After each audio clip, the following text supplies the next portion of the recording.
Hey everyone, welcome to this explainer.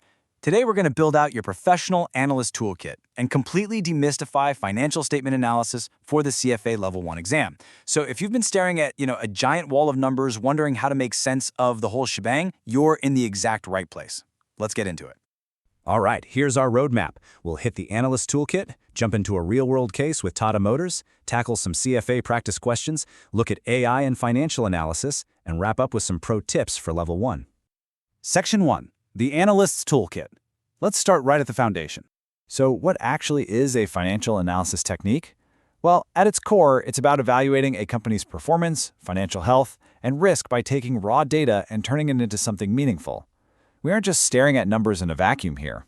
Honestly, anyone can read a spreadsheet, but as an analyst, your job is decoding a business's health. You're basically acting as a translator, turning static financial data into dynamic, actionable insights. Now it's fascinating, and a bit of a relief, how we can categorize the massive, sometimes overwhelming world of ratio analysis into 4 highly testable pillars. You've got liquidity for short-term solvency, profitability for earnings performance, leverage for evaluating debt risk, and efficiency for seeing how well a company uses its assets. Literally, if you can drop a ratio into one of these 4 buckets, you've already won half the battle. Take liquidity, for example. The heavy hitter here is the current ratio. It's simply current assets divided by current liabilities. It measures a company's ability to pay off its short-term debt. It's super straightforward, but honestly, it's the absolute heartbeat of short-term financial health. You also have common size analysis and trend analysis. Common size converts statements into percentages, like, say, dividing every income statement item by total revenue. It is an absolute game changer for comparing companies of completely different sizes, kind of like an apples-to-apples comparison. Meanwhile, trend analysis is a time series metric tracking a single company's historical growth. It's perfect for spotting critical patterns or glaring red flags over time. Okay, pay super close attention to this next one.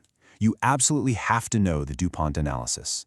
It is heavily tested on the CFA exam, and it breaks return on equity, or ROE, down into 3 distinct operational drivers: net margin, asset turnover, and financial leverage. What's brilliant about DuPont is that it forces us to act like detectives. If a company's ROE is high, we have to ask why. Is it driven by actual profitability in step 1? Are they using their assets efficiently in step 2? Or, and this is the kicker, are they just artificially boosting their returns by piling on risky debt leverage, which is step 3?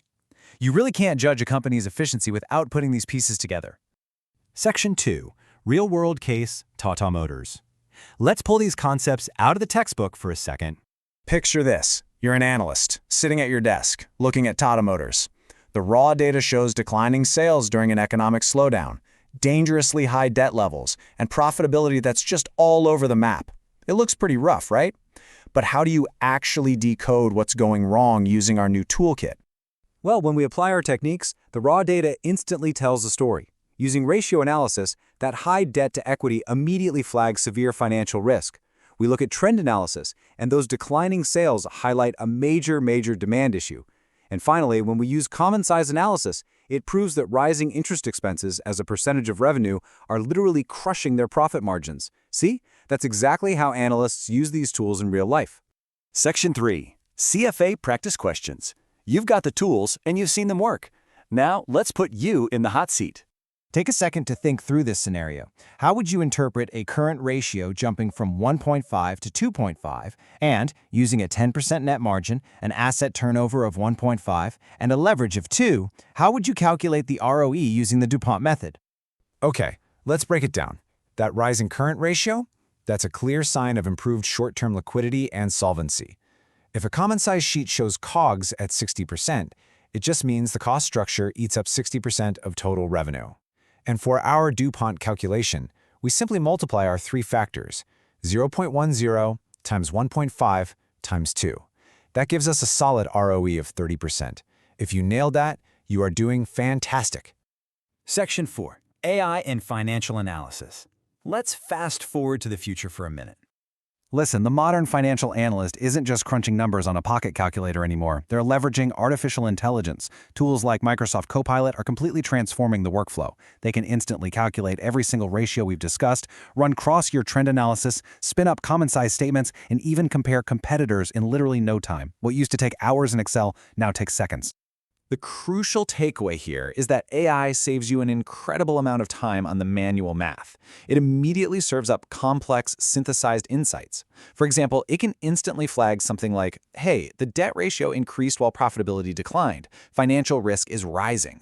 That frees you up so you can focus on what actually matters, high-level strategy. The AI does the counting, you do the thinking. Section 5. Pro Tips for Level 1. Before we wrap up this explainer, let's look at the ultimate playbook for dominating the exam. Guys, please do not just blindly memorize formulas. The CFA Institute focuses heavily on logic and interpretation. You need to know why a ratio changes. Definitely master the DuPont analysis. It's highly tested for sure. Combine your techniques. Use ratio and trend analysis together to get the full picture. Drill your weak areas, whether that's liquidity or leverage. And most importantly, practice under strict time pressure using real company data. It's the absolute best way to build your gut intuition. Because, look, at the end of the day, these techniques are your toolkit. Passing the exam is an awesome milestone, but mastering these tools is what will actually make you an elite financial analyst. So, my final question for you to ponder today is this.